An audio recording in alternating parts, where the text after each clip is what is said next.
देखिए, जो हमारा डॉट नेट है उसके अंदर हमारे पास में दो ऑप्शन है, एक ASP डॉट नेट है और एक C# है और एक VB डॉट नेट भी है।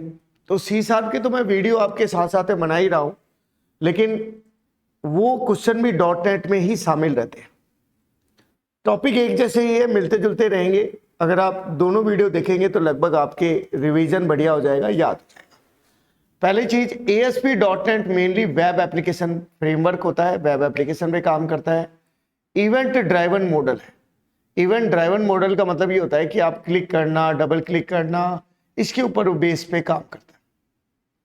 ASP की जो प्रोग्रामिंग जो होती है वो सर्वर साइड प्रोग्रामिंग होती है। आप लोग पढ़ते ही है कि भाई एक क्लाइंट साइड प्रोग्रामिंग होती है और एक सर्वर साइड प्रोग्रामिंग होती है। तो सर्वर साइड प्रोग्रामिंग तो ये हो गया, ASP हो गया, PHP हो गया, JSP हो गया।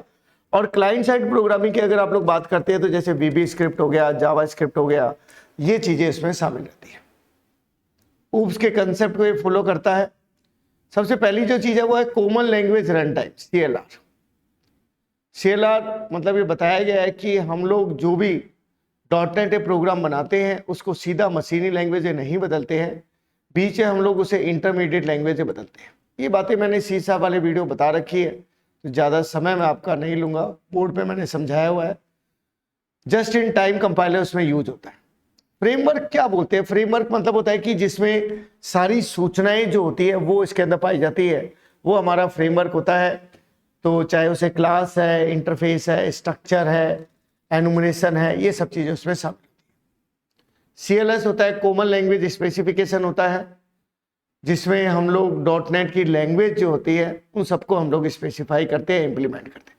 CTS फुल फॉर्म याद रखें, CTS की full form common type system, data type common होते हैं इतने प्रकार की लैंग्वेज के लिए, क्रॉस लैंग्वेज उसमें उपयोग होती है। फुल फॉर्म पे आप ध्यान दीजिए, क्वेश्चन अगर कवर करने हैं कंप्यूटर इंस्ट्रक्टर में तो यही सबसे बढ़िया तरीका है। मेटा डेटा वही सेम DBMS वाली बात है कि डेटा अबाउट डेटा क्या कहलाता है, मेटा डेटा कहलाता है, बाइनरी इंफॉर्मेशन रखता है। विंडो फॉर्म हो गया। अजाक्स क्या होता है? अजाक्स भी ASP डॉट नेट का ही एक पार्ट है।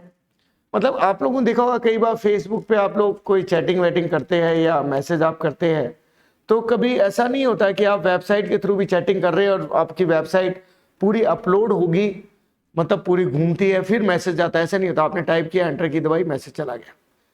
वेबसाइट रीलोड नहीं हुई, वो किसकी वजह से होता है? अजाक्स के कारण होता है। एडियो डॉट नेट जो है डेटाबेस से अगर आप कनेक्टिविटी की बात करते हैं तो आपको जरूरत पड़ती है किसकी? एडियो डॉट नेट की। डेटा ऑब्जेक्ट हो गया full form, ActiveX data object. Full form पे ध्यान दीजिएगा। विंडो वर्कफ्लो फाउंडेशन, यह किसी भी एप्लीकेशन को डेवलप करने का एक क्या है? तरीका है। विंडो प्रेजेंटेशन फाउंडेशन, WPF याद रखिएगा, पूछ सकते हैं। तो यूजर इंटरफेस और बिजनेस के लॉजिक वो ये प्रोवाइड कराता है। विंडो कार्ड स्पेस भी है, WCSS हो गया ये। इसी तरह से विंडो कम्युनिकेशन फाउंडेशन हो गया, जो कनेक्टेड सिस्टम है उसके बीच कम्युनिकेशन करने में उपयोग होता है। लिंक क्या होता है? जो भी डेटा की क्वेरी आप लोग लगाते हैं वो आप लोग लिंक के द्वारा लगाते हैं। नेक्स्ट चीज देखिए, ASP डॉट नेट का लाइफ साइकिल। किसी का भी लाइफ साइकिल आप पढ़ लें। अभी जस्ट इससे पहले जैसे ऑपरेटिंग सिस्टम के वीडियो में हमने डिस्कस किया था कि प्रोसेस का एक लाइफ साइकिल होता है। सबसे पहले वो इनिशियलाइजेशन होता है, फिर वो रेडी स्टेज में आता है, फिर वो रनिंग स्टेज में आता है, उसको वेटिंग स्टेज में भी जाना पड़ता है और लास्ट में उसको टर्मिनेट भी करना पड़ता है।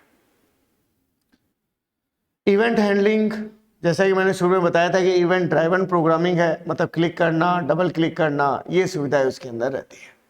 तो एप्लीकेशन का स्टार्ट होना, सेशन का स्टार्ट होना या एंड होना। सेशन मतलब जैसे ये हमारा एक सेशन चल रहा है, आफ्टर वीडियो कंप्लीट होने के बाद सेशन क्या हो जाएगा? क्लोज हो जाएगा। इसी तरह से इसमें कुछ मेथड है, इवेंट है, जो मैंने नाम इसमें लिख रखे हैं एग्जाम्पल के रूप में। नेक्स्ट जो चीज है कि डॉट नेट फ्रेमवर्क के बारे में क्वेश्चन पूछा जाए तो किसने डिजाइन किया? माइक्रोसॉफ्ट ने डिजाइन किया। पहला वर्जन कब आया था? 2000 में आया था। क्रॉस क्वेश्चन अगर पूछा जाए माइक्रोसॉफ्ट। इसी तरह से बड़ी क्लास लाइब्रेरी है ये। CLR हो गया, कॉमन लैंग्वेज रन टाइम हो गया। क्या क्या चीजें इसमें शामिल है? फ्रेमवर्क है, नेटवर्किंग है, सिक्योरिटी है, मेमोरी मैनेजमेंट है, टाइप शिफ्टिंग की सुविधा है। देखिए इतने तरह की लैंग्वेज जो आपको शो हो रही है ये .NET में आप रन कर सकते हैं।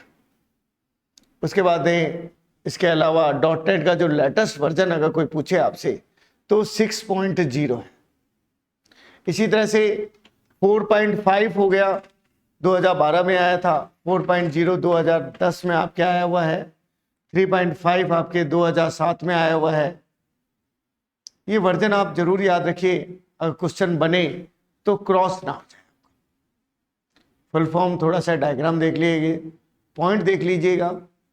उसके बाद ये कुछ टॉपिक है जो 4 मुख्य कंपोनेंट होते हैं अगर पूछे जाए तो CLR हो गया, FCL हो गया, कोर लैंग्वेज होगी और other module. CLR full form common language run time, execute करने के लिए काम में आता है, लोड करने का काम करता है, नेटिव कोड पे काम करता है, वही दूसरी लैंग्वेज इसको शामिल रखता है। एक्सेप्शन हैंडलिंग इसमें पाई जाती है, मतलब रन टाइम एरर के लिए गार्बेज कलेक्शन की फैसिलिटी, मेमोरी को मैनेज करना, टाइप सेफ्टी प्रोवाइड करना, ये सारी चीजें इसमें होती है। इसी तरह से अगर हम लोग बात करते हैं कि इसमें बेस क्लास लाइब्रेरी की फुल फॉर्म क्या है, BCL, शॉर्टकट हो गया, BCL हो गया, आपका पूछ लिया जाए पेपर में। इसी तरह से क्या क्या पार्ट होते हैं, जैसे कलेक्शन हो गया, कॉन्फ़िगरेशन हो गया, डायग्नोस्टिक हो गया, सिस्टम के ये सारे के सारे पार्ट है। उसके बाद विंडो जो फॉर्म होता है वो एक क्लाइंट टेक्नोलॉजी आपको प्रोवाइड कराता है, वो जगह प्रोवाइड कराता है जिसके थ्रू आप इनपुट आउटपुट का काम करते हैं। लाइब्रेरी को मैनेज भी विंडो फॉर्म के द्वारा किया जाता है, रीड राइट का काम भी विंडो फॉर्म के द्वारा होता है। ASP.NET वेबसाइट डेवलपमेंट के लिए काम में आती है। HTML हो गया, CSS हो गया, जावास्क्रिप्ट हो गया। जनवरी 2002 में इसको हमने लॉन्च किया था। ADO.NET, जैसे मैंने आपको बताया था कि हमारे .NET को हमारे डेटाबेस के साथ जो कनेक्ट अगर हम लोग करते हैं तो हम किसकी मदद से करते हैं, ADO.NET की मदद से करते हैं। इससे हम लोग XML भी शामिल कर सकते हैं, SQL सर्वर भी शामिल कर सकते हैं, इंसर्ट डिलीट अपडेट कुछ भी कर सकते हैं। फुल फॉर्म पूछी जाए WPF की, विंडो प्रेजेंटेशन फाउंडेशन है, विंडो बेस्ड एप्लीकेशन है जो ग्राफिकल यूजर इंटरफेस प्रोवाइड कराती है, और 3.0 में इसको शामिल किया गया था। WCF विंडो कम्युनिकेशन फाउंडेशन हो गया। फुल फॉर्म पे आप ध्यान दीजिएगा, पेपर में MCQ पूछे जा सकते हैं।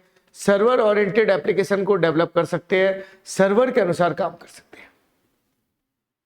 लिंक की फुल फॉर्म पूछ ली जाए, लैंग्वेज इंटीग्रेटेड क्वेरी, जैसे मैंने आपको बताया था अभी इसी वीडियो में कि ये क्वेरी लैंग्वेज होती है, और 3.5 में इसको शामिल किया गया था। C# और VB दोनों के अंदर SQL क्वेरी इसमें इस्तेमाल की जा सकती है। एंटिटी फ्रेमवर्क भी होता है जो .NET ऑब्जेक्ट और डेटाबेस पे कार्य करता है।